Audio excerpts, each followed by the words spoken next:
everybody, Emily King here with Richie King. How are you? And we're here with Iris and Staci for the second episode of Five Boys in a Business. You can catch us on all the podcast channels, so make sure you check us out there. And, we're talking about business, family, really pretty much anything anybody wants to talk about, having special guests on in the community so that we can learn about different people in our community, maybe how they run their businesses, things that they do to become successful. And so thanks for joining us. Thanks so much. for inviting me. Yeah, Thank this you. is pretty exciting because we have Iris, who is walking. You probably can't see her with the camera, but maybe Harry will get a different view of her. She's amazing. She's 3 years old. Where are you? There she is. Iris, come say She's hello. so tall, but yet is hiding. Come say hello. Say hello. There you are. Yes. So let's start with Staci. You want to tell us a little bit about yourself and kind of, just start from the beginning, like a little bit about, we know a little bit about you because, of course, we were, doing some research, making sure we knew who our guest was and everything. But share with our viewers a little bit about you and Iris and kind of how you got everything started with her and kind of like what you're doing with her. All right, so a little bit about me. I moved here from Canada about 3 years ago. Okay. And that is when I got Iris. And I won't go too much into the immigration process, but I couldn't work. I couldn't work legally for a year. Oh my goodness. Okay. So Iris was my job, essentially. That's kind of why we got her, so I could have a friend. Yes. And hi, baby. And so when you get a new puppy, she's my first dog also. I had about 100,000 photos of her, pretty quickly, within a few days. Right. Right. Oh my gosh, yeah. And I had nothing to do with those photos, so I started an Instagram account mainly just so I could have those photos in one place. Right. Show my friends and family without being too annoying on Facebook. I didn't want to overdo my personal Facebook and be too annoying. Right. My new dog, with your new dog, right. with nothing else to do during the day. Yes. So I started a Instagram account, and I was posting every day, and pretty quickly she got up to about 10,000 followers. And when she got at the 10,000 mark, she started getting offers for, dog treats and help us advertise our toys and whatever else. So that's kind of how her Instagram got started, is really I was lonely in a new country and needed something to do. To be honest. You bring up a good point though, because she is so well behaved. Thank you. And that is because you spent so much time reinforcing and putting things into play when she was young, because you did have that time, to spend with her all the time. Yeah. But I'm sure, right? I mean, you could probably speak to that, the fact that it requires a lot to. I will say, as a first-time dog owner, I could not have fathomed how much work a dog truly is. I really had no idea. I feel like you grow up and you see people with really well-behaved golden retrievers, like family dogs that just lay around and do nothing. And because I had never had a dog as a kid, I didn't see all the time and energy. And when you leave the house, what you have to do, especially when they're a puppy, you can't just pick up and leave them home, especially, not for very long anyway. Right. It was challenging, I'll be honest. Yeah, I mean, there are so many things that go into, between certain ages, like 3 weeks and 16 weeks, where these guys, they need to jump through certain hoops, in order to develop appropriate behaviors that then they have in place as adult dogs. Yep. And I think so many people forget that. Yeah. And then see, look at her. She's just going to her place and laying down on her blanket. She's so good. And a lot of dogs in a setting like this where there's wires and cameras and lights and noises and everything else would be on edge. They'd be wandering, circling, pacing, not able to relax and settle down. There's different smells and noises and all of that. And so kudos to you guys. Thank you. You've really done an amazing job. Thank you. Yeah. One thing I will say was my biggest misunderstanding, and I wish everyone knew when they got a dog, is you always hear people say, you need to socialize them. You need to socialize them. Yeah. What I thought that meant when I first got her was bring her everywhere, bring her to the dog park, make her meet all the dogs. So she's you're laughing because you know how ridiculous it is. That's not what socialization is, and you can do a better job explaining what you're really supposed to do to socialize a dog, but it's not bringing them and making them meet everybody. Right. Because then they'll meet something that they don't want to meet, and it can end not well. Not well. Sure. Yeah. I mean, and they have those fear phases, that they go through, yes. that if they experience something bad during one of those fear phases, then that can lead to issues later, whether it be interspecies aggression or something like that. But you're speaking to some desensitization, and socialization. I think sometimes those two things can get confused, for people. But yeah, it's funny because that's a very common misconception would be just take the dog everywhere and that fixes the problems for you. Yeah. And if you don't know, it's up there. Yeah, she's like, if you don't know also how to react when something, negative happens, or if, a dog nips at them, that's another thing. I wasn't prepared. At the dog park once, a dog nipped at her, and I didn't know how to stop it or what to do. And that's my fault because I was unaware. And, right. Yeah. Yeah, but that's. I mean, she's fantastic. She's Thank a you great so dog, much. and a beautiful dog. And I'm sure we don't get to see this breed very often. They're not like your golden retriever or golden doodle nowadays, where they're just coming in and out of the clinic every day. And so these guys are a special breed, and certain things need to be afforded to them from the standpoint of lifestyle, space, things like that. That that are also needs to be considered. And that's another thing. And people always ask, why did you pick for your first dog like the biggest dog you can find? Right. And it wasn't about. Well, I loved the size. That's pretty. I mean, it's cool that she's a big dog. Yes. But it was more about the lifestyle because they are a lazier breed. They still need walks. They still need to play, but they are pretty lazy. Right. Originally, because I was always a runner. I wanted a what is it, a Ridgeback? Something. Yeah, Rhodesian Ridgeback. Or a Vizsla. Or Vizsla. Yeah. Because I knew they could run forever, but in retrospect, I can't run like I used to. Right.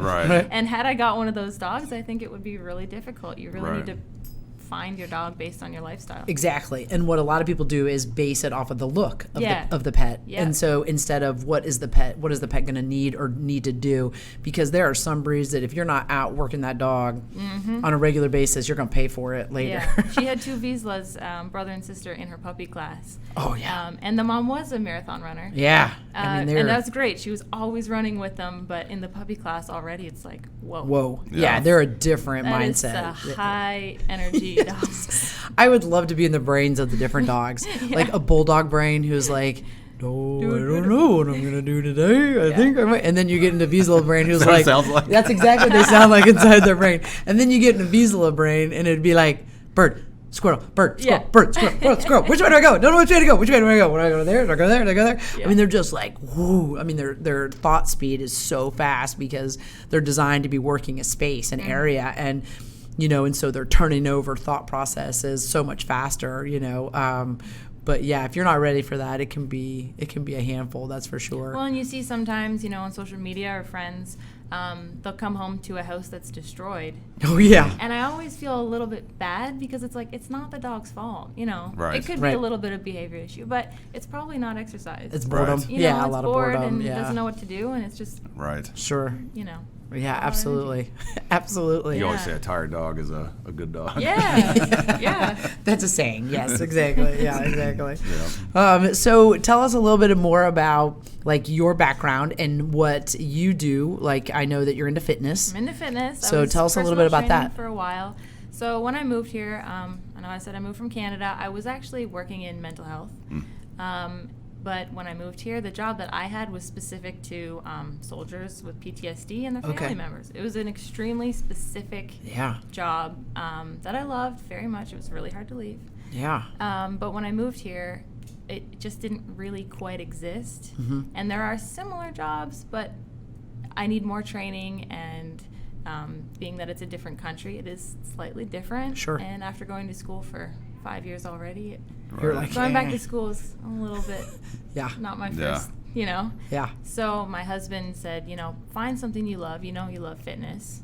Try that out and make it your job if you want. So I did. I was working at local Anytime Fitness, and I loved it. But sometimes when you make your job, your hobby, what you love, you can get a little tired. Yeah. Of it, you would know, you love animals. Yes, yeah. Obviously, you guys love animals. No, but that speaks to, like we always say, veterinarians are the worst pet owners.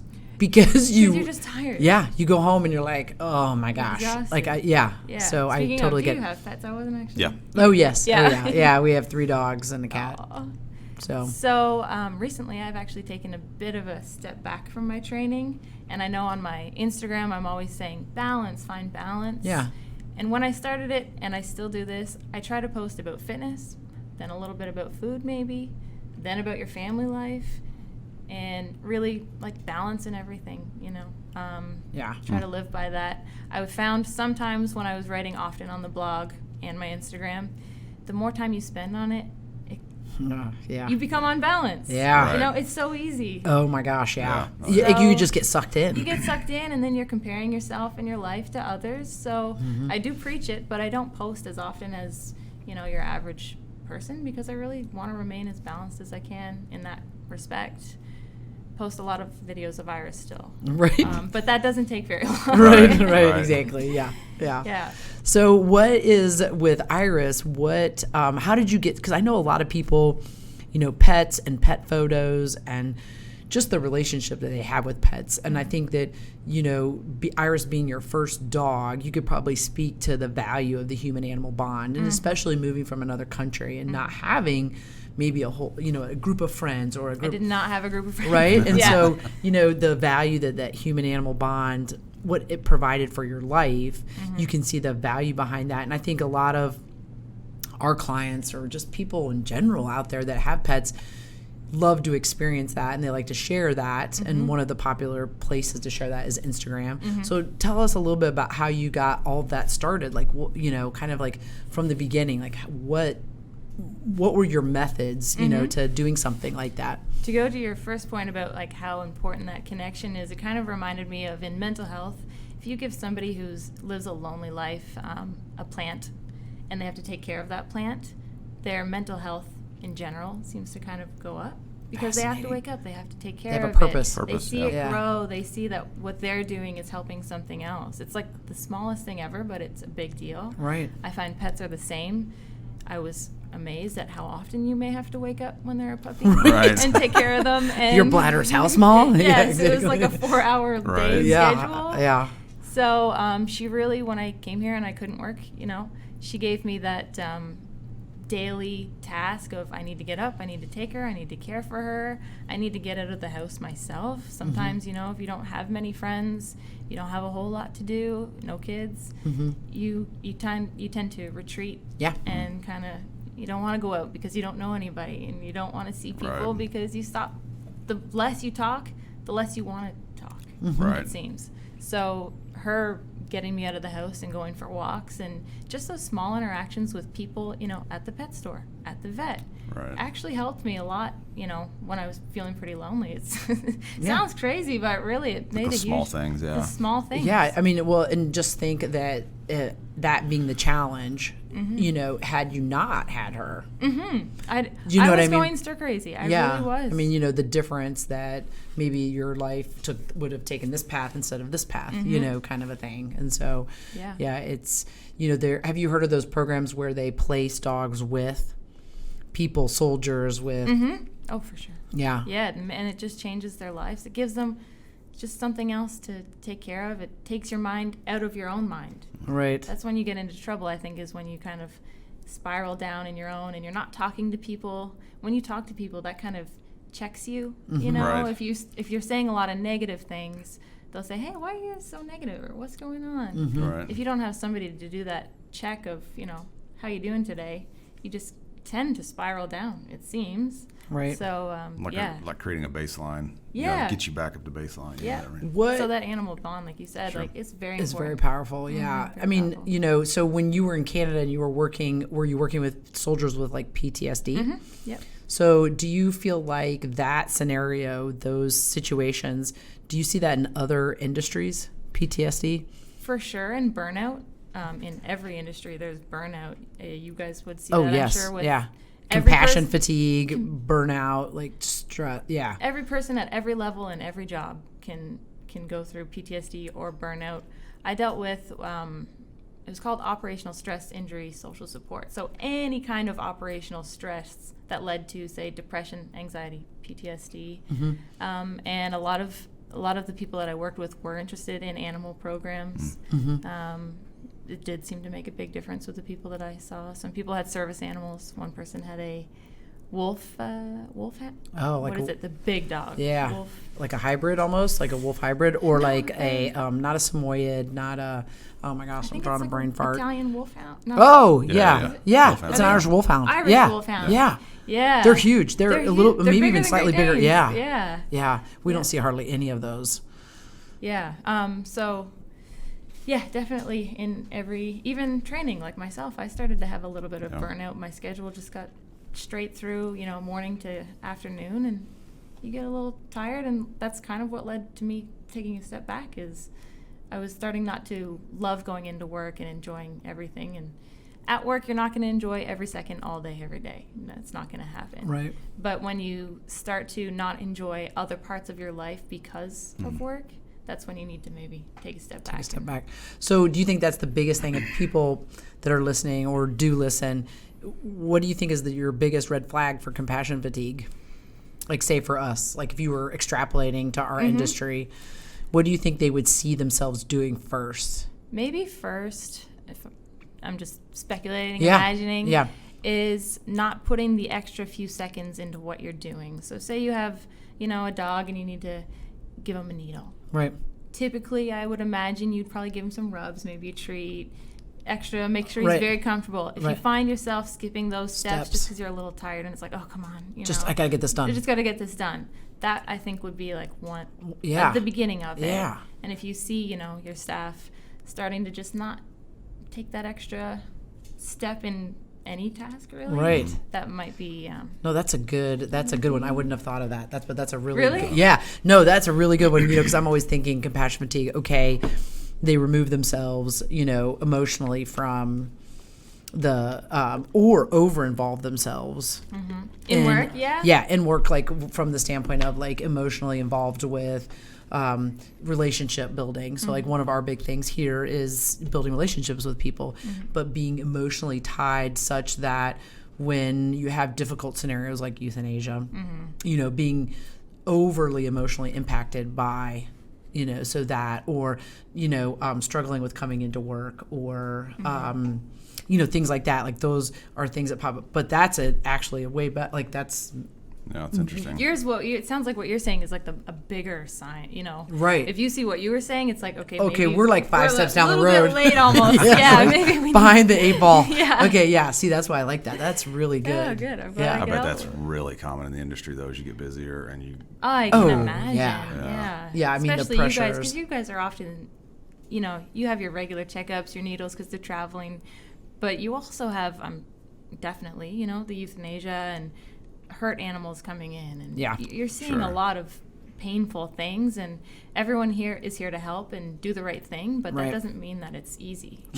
Right. And I think then also supporting the clients, that are in a difficult situation, where and that's hard in itself if you don't know much about helping and consoling people. Often, with grief, people don't know what to say. Right. So you guys are not only helping an animal or, doing the best you can in a sad situation, you're also having to deal with a human's emotional reaction, and you're here to take care of the pet in whatever way, but on the sideline, you guys are also trying to do your best to make your customers comfortable. Right, and happy. And you've not really been trained for that. I'm sure you do a little bit, but not really. Not really. Yeah, exactly. Yeah. We didn't go to school for that takes a toll on you guys, too. Yeah.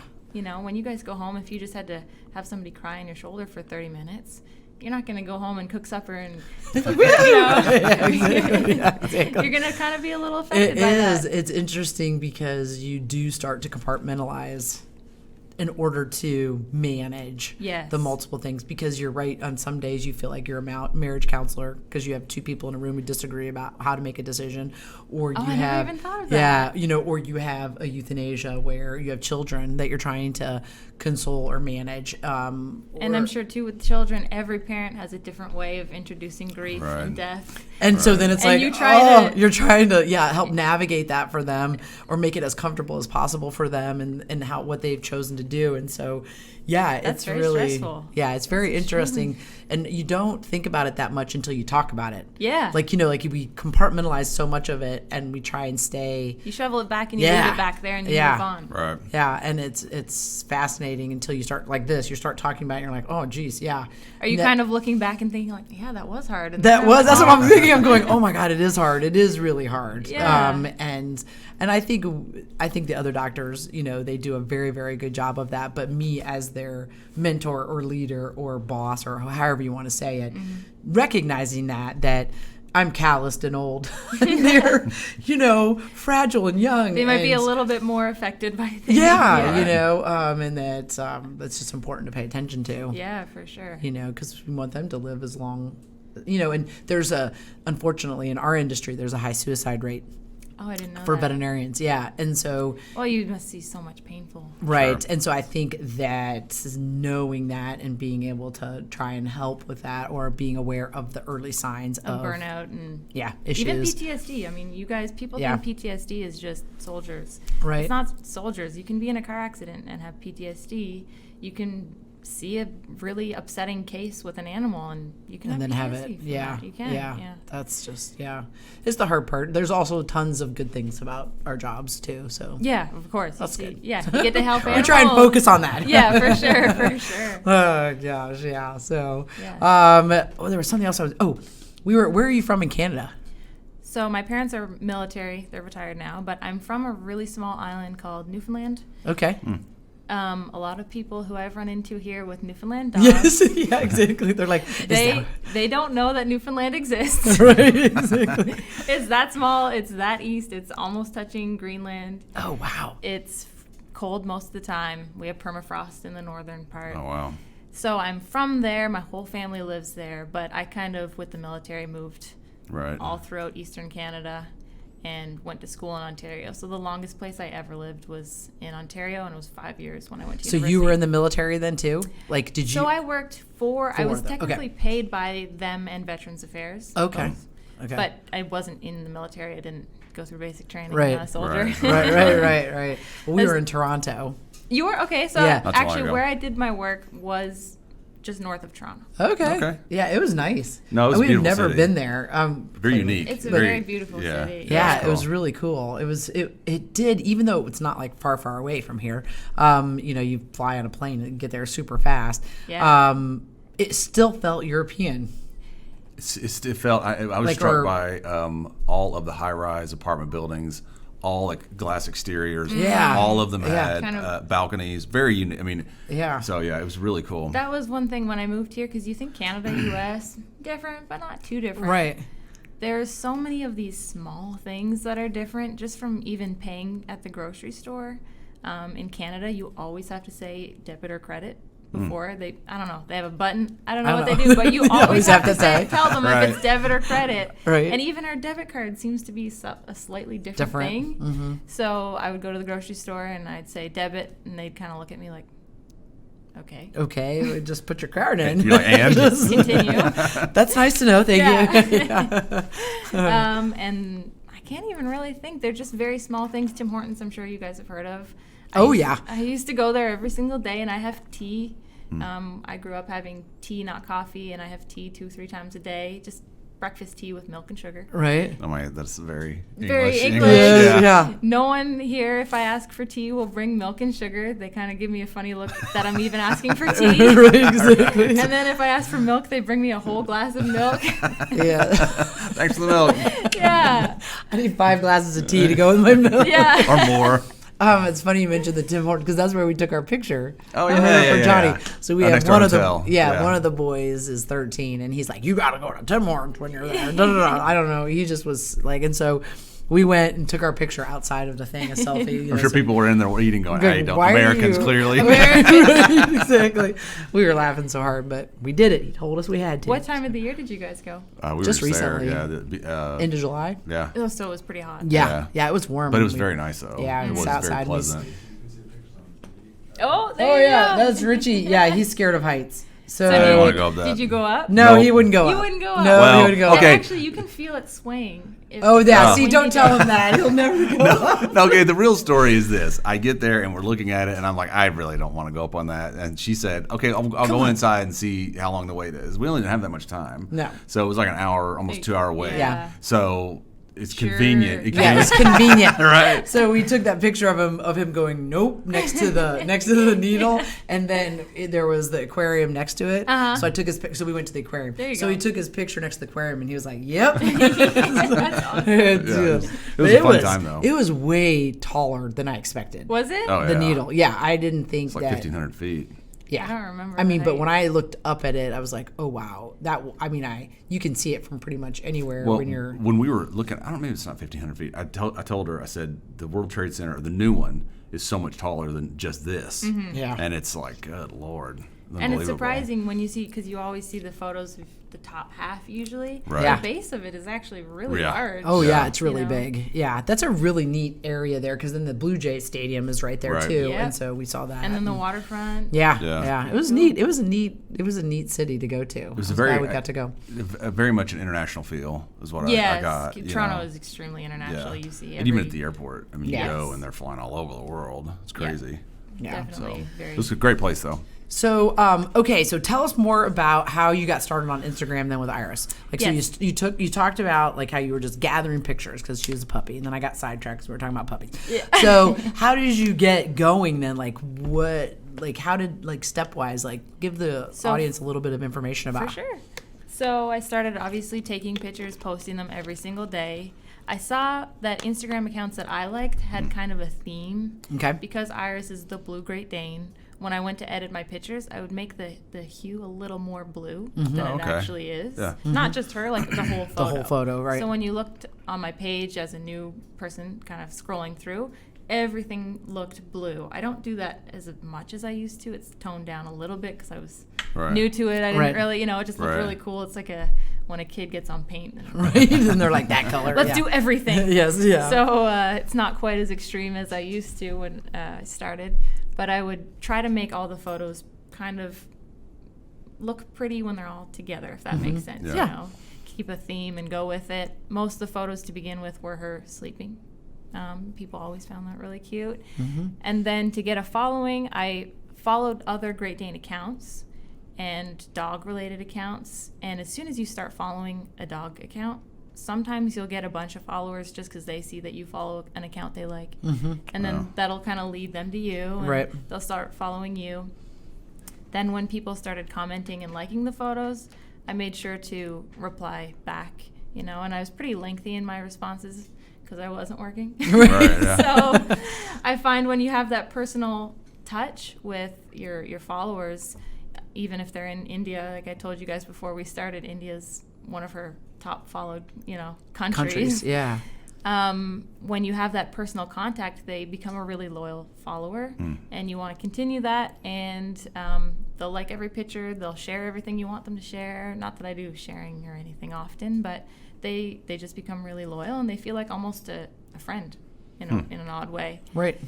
So, just posting every day to begin with, then responding to people. And then when brands started reaching out, I said about 10,000 followers, that's when brands would email me and say, hey, can we send you this toy or can you try these treats? Already at that time, bloggers were still a bit new on Instagram. It wasn't like everybody was a blogger Right. then. But I noticed that when they seemed very salesy and every single post was, hey, check out this product, hey, do this. I didn't want to follow them anymore, and I didn't like their content anymore, Even if I thought the dog was really cute or the Right. products were really good, it just felt like I was watching a forever commercial. Right. Right. So before I accepted a single offer to even advertise, I said to myself, she's always going to try it first, and I'll never post about it unless she likes it. And I don't. I have a few brands that, God love them, they're probably amazing. Other dogs really, I'm sure, love them. But if she doesn't eat it, Right. I'm so sorry, Right. Right. She doesn't like peanut butter treats, pumpkin treats, any of that kind of veggie treats. Right. She doesn't eat. So weird. if I know that they're all there was one Yeah. plant-based one, and they sent us some stuff, and I said, honestly, she doesn't love that kind of treats, but I'll try it out. Right. And she didn't eat it, so I gave him to our neighbor dog, Tilly. Tilly loves him. Tilly loves him. Tilly loves him. That's funny. So I think it's really important, in any social media, if you have, especially you guys too, promote things that you genuinely believe in, that you really know work, but I didn't want to make it all about, posting, promoting stuff and trying to make money. I've made money from it, but I mean, not enough to live by any means, not even close. So. Right. Yeah, exactly. Yeah. So I mean, with your reviews, that's kind of what you've done, was just do things that we thought were good or helpful or. Yeah, I mean, I would try and do things. Informative. Yeah, informative. I mean, to kind of build those things. We've had a few funny products where the dogs didn't cooperate at all. One was a tooth cleaning. I think Harrison remembers that we did a teeth cleaning thing, and they wouldn't. It's like if they would chew it, if they actually do what they're supposed to do, it might work. I guess I don't know. right. But that's. And I saw you guys talk about a big thing lately was the grain-free diet. Yeah. When you find things that are trending, or post about them. If you see a hashtag when everyone was doing that hidden dog thing where they had the blanket. And yes. Oh yeah. I forget what the hashtag was, but jump onto that if it's funny and cool, and that'll get you more followers. And not that it's all about that, but it just makes a big community and makes it fun. That's what I think. Yeah, I mean, it's just more fun. Yeah. Speaking of the grain-free diet, I didn't get to finish the video. I started watching it. What's the verdict? What's the verdict? So the FDA put out an article like the end of June that said, hey, to summarize the article, basically we are having more incidents of issues with dilated cardiomyopathy in breeds that we don't typically see them in. And so, by the way, they're all eating this group of foods. So I think they listed maybe 15 foods that have been the most common foods that these dogs have been eating. And some of the patients, so the things that clued them off were that they were breeds that we don't typically see dilated cardiomyopathy, and they were getting more reports than what they were comfortable with. And so they were just putting it out there saying, hey, here's some information. These foods we think are what they consider like boutique diets, basically. And what they did was substitute out grain and put in beans. And for some of the population that was having trouble, they could not convert the bean source into taurine. And so in some of the patients, when we tested, they tested taurine levels, they noticed that they were too low. And so that's what was leading to the dilated cardiomyopathy. Gotcha. But in other patients, they still had dilated cardiomyopathy, but their taurine levels were normal. So they're not sure whether there's a toxic ingredient, meaning not like the companies are putting toxic ingredients, but similar to like grapes can be toxic for some dogs, but not everybody. Like our dog ate grapes and nothing happened, and so for some of them, we don't know why. So is there something in the ingredient list that the heart doesn't like? Interesting. And so for those reasons, they say, hey, we're putting this information out there. You guys should be aware of it. We recommend not feeding grain-free formulas because we don't know the link and we're not sure which dogs are affected and which aren't. So certainly if you have a breed that is predisposed to dilated cardiomyopathy, then maybe you should think about switching foods. All right. So that's kind of the long of the short of it. The food that she was on was like the number one like food the Signature brand. Or Merrick or Acana. Taste of the Wild. Yeah. Right. She's not on it anymore, but that was for her first 2 years. Yeah. And it's so hard because, people are trying to they want to feed the best food they can for their pets. And so, they do research and they come up with, different ideas as to what that might be. And then they start feeding that. And they're relying on the information that's presented to them to make the best decision. The problem with dilated cardiomyopathy is you're not going to know it's there until it's there. And then it's a problem. So it's not like, oh, if your dog is doing these things, maybe have it checked. It's like, boom, it's there. It's there. Because the dog's compensating. They don't talk to you. So the dog's compensating fine until they can't. Right. And then when they can't, they're in trouble. And so I think that's why the FDA was like, all right, let's just go ahead and make the change. It's better to make the change and just put it out there. People know. Yeah, exactly. There's an increase. So exactly. Maybe there's a relate. Yeah, exactly. I was surprised. I watched that show Afterlife with Ricky Gervais. Did you guys watch that on Netflix? No, And long story short, his wife dies. You know that right away. No spoilers. No spoilers. Okay. And he's taking care of his dog. You guys would really like it, I think. Okay. But be prepared to cry every episode. Oh gosh. Okay. Good tears. Okay. But he feeds the dog canned food every day. He's in England. Okay. every day the dog gets a can of food. And I thought, who? What? Like, I fed my cat canned food always. Right. I've never even thought about canned dog food. And I talked to my best friend, and she said, growing up, that's all we fed our dog was canned food. Yeah, us too. And it's like, I never even heard of it. Yeah, canned dog food. I could see it on the shelves, but like I've never. So I just thought, like, it's so interesting, all the different information you're given about food. And and I think people, it's funny, we were talking about this conversation about the grain-free formulas because the company's kind of piggybacked off of human medicine from the standpoint of like celiac disease and IBD and all this. So let's remove gluten from the formulas. And people are like sheep. They just like follow. Yeah. Do you know what I mean? Yeah. They just follow along. Yeah. And so I think that, they were trying to do anyway. But yeah, it's interesting. The canned food is nutritionally equivalent to dry food. Yeah. But I can't imagine having a stock of like 48 cans. Like, like that you then have to feed like. Yeah, like, the cans are heavy. I guess the bags are heavy. I don't know. I'd be using the delivery service. I know, right? Right. But then I'm thinking, one of the things that is I can't stand is canned food, open canned food. Like, and then you have it in your refrigerator, like canned. And then it gets on the bowl. It's so dirty. It smells, and I don't know. I just can't do canned food. Go ahead. I'm sorry. I was gonna say it is so interesting though. Social media is part of that, and how the spread of misinformation, and people aren't always checking the read. Like I didn't know all the information of the FDA. I read kind of pieces and thought, okay, maybe we should switch, and I don't always know the lingo. People don't, we're not all vets. We don't know exactly what. Some people don't know what cardiomyopathy is. Right. No, absolutely. I feel like social media has really. Because recently blue algae's been a thing, right? Oh, blue algae. And I didn't even know about blue algae until like Twitter. Like it was like #1 trending on Twitter, and everybody's like, dogs are dying. I was like, I don't. Yeah. No, it is. It's interesting that topics just come up and they just go all the way to the top of the interest list. And the thing that you have to be careful about on social media, if I look at my little fitness account, when I look on the discovery page, it's all just fitness girls lifting weights. That's it. When I go on her page, it's pretty much all dogs, So you make your own world on your social media. Right. So when you, if you search grain-free food or good diet, something, you start seeing only the things that you start liking and agreeing and commenting, and it kind of creates your own little version with no one to check. It's like being lonely. It's no one to check you out and make sure that the information's not it's just like heavy leaning one direction, and it's not balanced. Like I always balance and everything.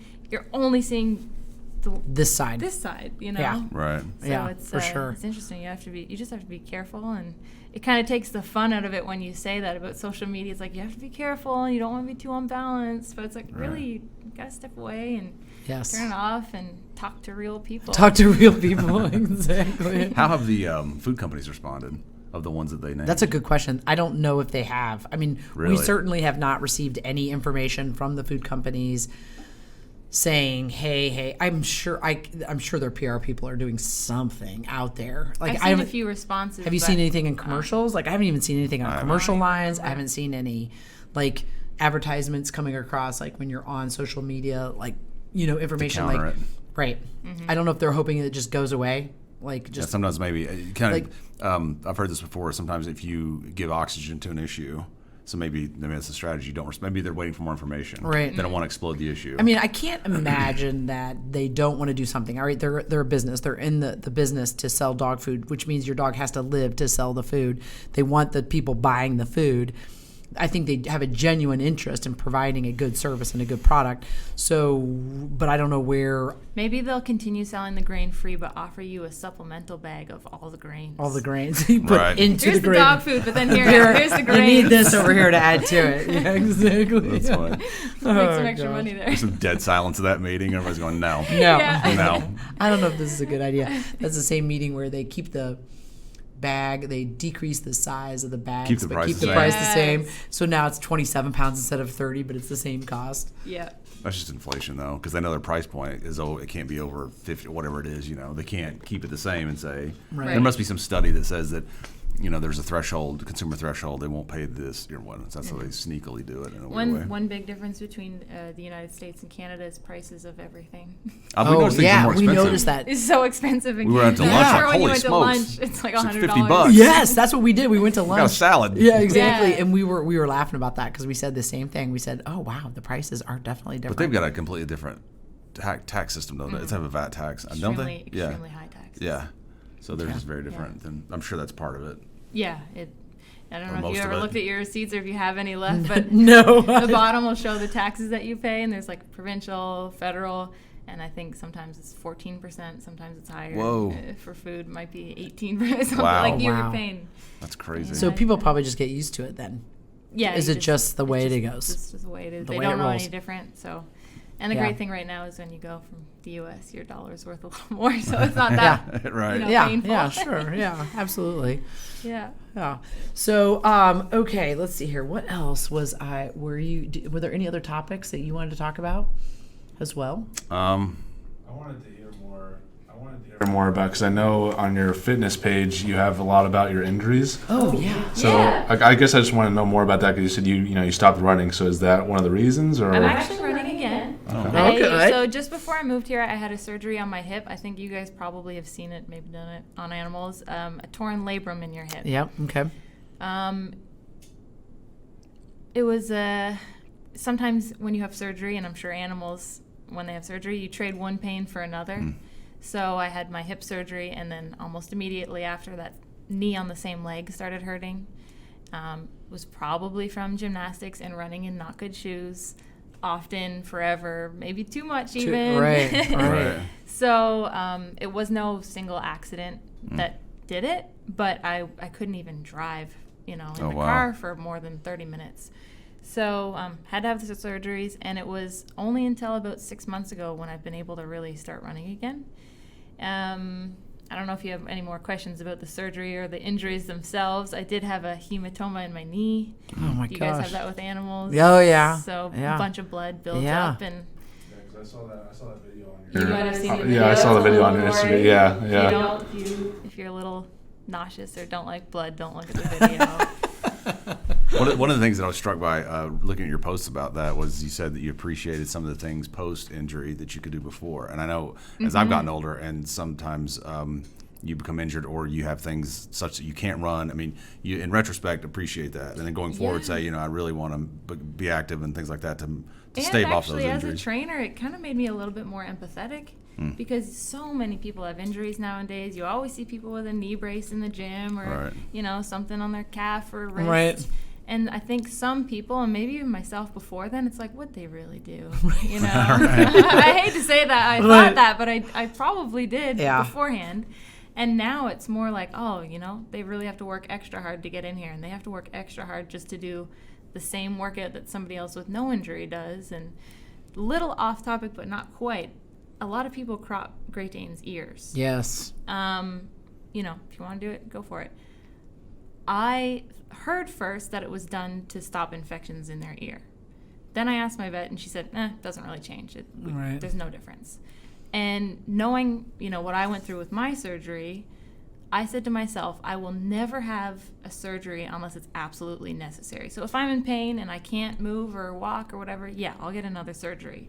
But I'm not, I'm not going to get an elective facial nose job or something. Right. It's just it's too invasive, much risk, too invasive, yeah. and you might have come out with a different pain that you didn't expect you would have. So when we got her, and everyone was saying, well, they cropped their ears, you guys gonna do that? When I learned that it really made no difference in the infection in their ear, it was like, no, she can't tell me, later if her ears are cropped that it's always painful. The tips or or whatever, she can't tell me that, it's always pulling now because they sewed it too tight or whatever. So that's... No, I agree. Yeah, I mean, it's an aesthetics. It's for showing.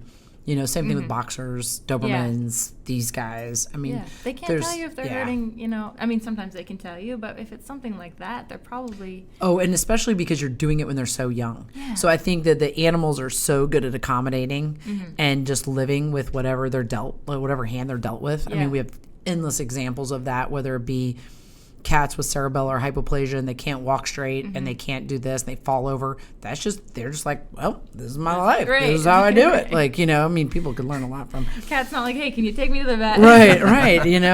Or we had a dog that was a beagle that we called him Tyrannosaurus Rex because he was born without front arms, like basically. So he had to walk on his back legs. And Differently.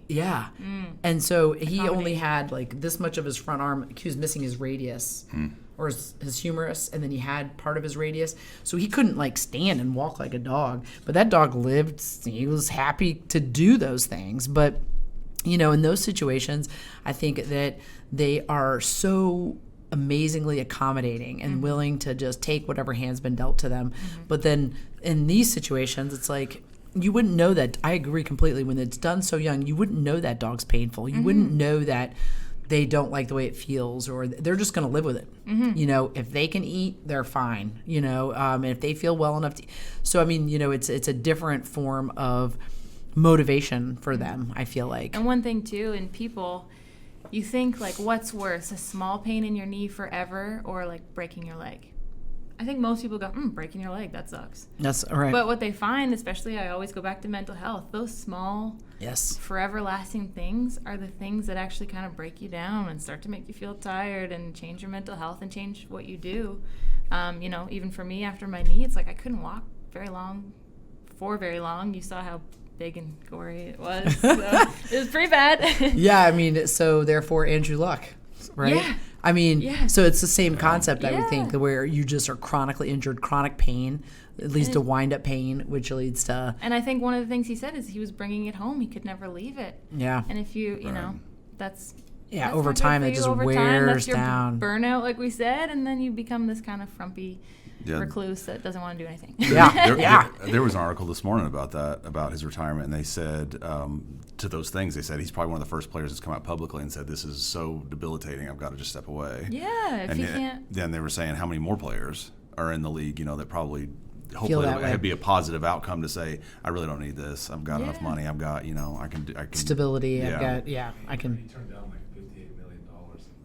That's how much I think he is. But for him, that speaks to then how bad it must have been. Right. And I think for him, football isn't everything. That is a part of him. Like somebody, I don't think that it is who he is. So I think for him then, although that was a difficult decision, he was able to wrap his brain around, that's not what defines me. So if this is how I can be better, I can make myself better mentally, and I can get out of this cycle of, I'm sure, some form of depression, probably. He used that word a lot, cycle. Then great, I can step away. Football is not what defines me. I'm who I am. I'm a husband. I'm a son. I'm a, You kind of just thing. brought something up very important, though. We talk about like burnout in the workplace and depression and PTSD, whatever, from the workplace. Sometimes that is your life. So he's lucky that football, he was able to step away and say, that isn't my life. Right. But if something is your life that creates that, stress or injury, that can be like, I won't say twice as harmful, but you kind of have to step away. It's like, oh, I'm injured. For me personally, it was like, I can't run, I can't work out. That's my life. Right. What am I supposed to do? What do I do now? Yeah. So in retrospect, it was a good thing because I might have been a little too, I was unbalanced. Right. So very unbalanced. I worked out too much and I was too strict. And those injuries actually forced me to step back, chill, learn that life's more about, counting your calories and going for runs. Right. So I hate to say that it was a good thing, but it was actually a good thing. Silver lining. There you go. Right. There you go. Exactly. And that's why I always talk about, if you could hear Iris's ears flapping. So that's what led me to always be talking about balance is, sometimes you have that wake up call and you go, oh, I wasn't balanced. Time to get there. And I need to be so it was the injuries were good, I guess. Right. Yes. Yeah. No. Absolutely. Absolutely. You're a good girl. I do think it's interesting though, because that brings up a larger issue. I think a societal issue of just go hard all the time to achieve whatever goal. And I think that Luck's example is there are things far greater than this thing that you're going for, and life is long. So. About this when I first started working here was I have a huge problem with people that say, you need to not sleep. Like, you need to wake up at 4 a.m. You need to work all the time until like you're like 50 and you have money. Like, I hate when people say that. We were talking about one individual who talked about, who would say those things, and I think his broader point. Who's the individual? It's Gary Vaynerchuk. Okay, so but Some backstory. Staci, do you know about Gary Vaynerchuk? No. He's this guy who's basically created this massive like corporate entity of himself. VaynerMedia. Well, it's larger than that. It's very big. He helps global brands. And like, But I it don't. is him, yeah. Yeah, and like he preaches a lot of these things that sometimes like I agree very little with, but he agrees a lot with. So Okay, so the greater context of and I'm sure that you're talking about a collection of several messages, but one of his messages is, if you want more, work more. And the point is, if you're lamenting the fact you don't have whatever fill in the blank, look back to your life and say, what am I putting into this to get here? If you really want it, and I think you can sometimes misinterpret that to say you have to work all the time. But what he's saying is, if you want this, then look within yourself what you have to input, you have to do to reach a desired To be able output. to get somewhere, right? Yeah, So. I agree. I think that Harrison's interpreting it as put more hours in, put more hours in, put more hours in, but it doesn't matter. No, his point is all. He said this. I've listened to a lot of what he's put out, and he said, if this happiness is the new millionaire, basically, that if you want, he said, I know guys I went to high school with, and they work 40 hours a week on the dot, and they're on softball teams, and they do all these things with their kids, and he goes, and they couldn't be happier. He said, and that's their success, and that's okay. And so I think it's more like, define what you want and be okay with it, and then if you're not where you want to be, take the necessary steps to get there. I see. But I know what you're saying, too. I think social media a lot, you see younger people saying, work every day, 24 hours, don't sleep. Right. Yeah. People in university, I could nap anywhere. And when I was in university, I was working full-time, and university full-time. And another difference between Canada and U.S., we call it university. I know. And then separate, college is College, separate. right. Yeah. But people used to say, like, you can relax. I said, yeah, I need to take this 20 minutes and sleep in my car or I will die. Right. I can't stay up all night and then do a presentation. I actually need probably 10 hours of Sleep to be able to present. I can't do the 7 hours. Like, Right. the recommended. I actually need more. So I know what you're saying, and I think it's pretty common to see, especially like the, I won't say the names of the pyramid companies, but I think you see some of those pyramid schemey people saying, working every day, more, we're work, here, work, work, we're Well, selling. and as you get older, I think I've heard people say that before in the past. They say, I'm working 18 hours a day. I was like, no, you're not.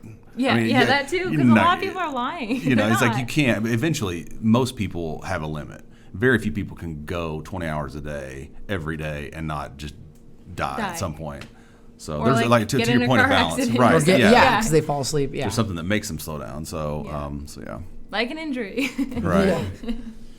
Those things happen for a reason. Yeah. For sure. Yeah. Um, But then I see what you're saying. Like, yeah, you need to make goals, and if you want to have a certain life, you need to put a plan together, and Right. you can't just be like, I hope. Yeah. Or this happened to hope this me, will happen. or I can't do this because it's like, no. If And you it's want it, you have to go get it. Like that you know? one saying, what is it? Something like insanity is It's- doing the same oh, thing it's over and over again, expecting a different expecting a result. different result. Yeah. So, It was Einstein's, isn't it? yeah, that's right. That is true.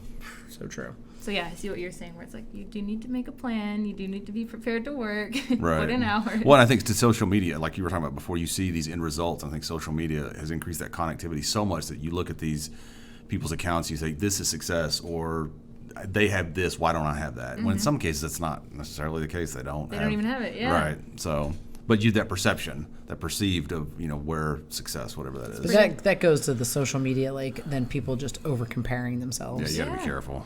It's really easy to mean- take a picture of yourself standing in front of a car in a parking lot. Right. You know? Which happens a lot. Yeah. And then, then those people then feeling bad about themselves. Or, I mean, The I'm people sure posting it themselves then. Are Right. You know? Yeah. Yeah. it's just, it's kind of out of control. But There was I listened to a podcast, The Fighter and the Kid, and Brendan Schaub's an ex-UFC fighter, and he knows Conor McGregor. And he, even though Conor has a lot of money, he would take pictures of himself all the time in front of these insanely expensive cars. And he went to me and goes, dude, what are you doing? I mean, your money's going to run. He goes, I don't own these. They give them to me for a week. And I take a picture. Yeah. So he is not really driving that Bentley. He's giving it back on Friday Right. to get a new one or whatever. So Yeah. Oh, jeez. All right. Well, we won't tie up any more of your time. We've almost been on for over 50 minutes. So Thank you guys so much for having me. Yeah, Yeah. thanks. It's been a blast. yeah, thank you so absolutely. much. And everybody out there, go visit these guys on their social media, on Staci's and then on Iris's. Follow them and see what's give the happening exact in the what'd you say? Let's give the exact one. Okay. You can see a video of her getting her hair brushed for today's interview. Oh, I love it. Oh, I didn't even see that yet. At That's it. Iris, the Blue Great Dane, and then at Staci, 2eyes_fit. Thank There you we guys so go. much. And for being a guest, we've got merch. you merch. Awesome. All-star long sleeve. You like long Yeah, sleeve? love long sleeve. And they're really super soft. This is small, but we've got extra smalls if you want. Either one. So we're gonna give that to you for joining Thank you us so today. much. Thank you so much for being our first guest. Thank you, And for being so interesting and talking I hope and so. Awesome. sharing Great, absolutely. sharing just your experience and your thoughts about your everyday, your ongoing. So yeah. So we'll wrap it there. This is the second episode of Five Boys in a Business. And we'll see you next time on the next episode. Don't forget to check us out on all the YouTube channels. We'll see you next time. Thanks.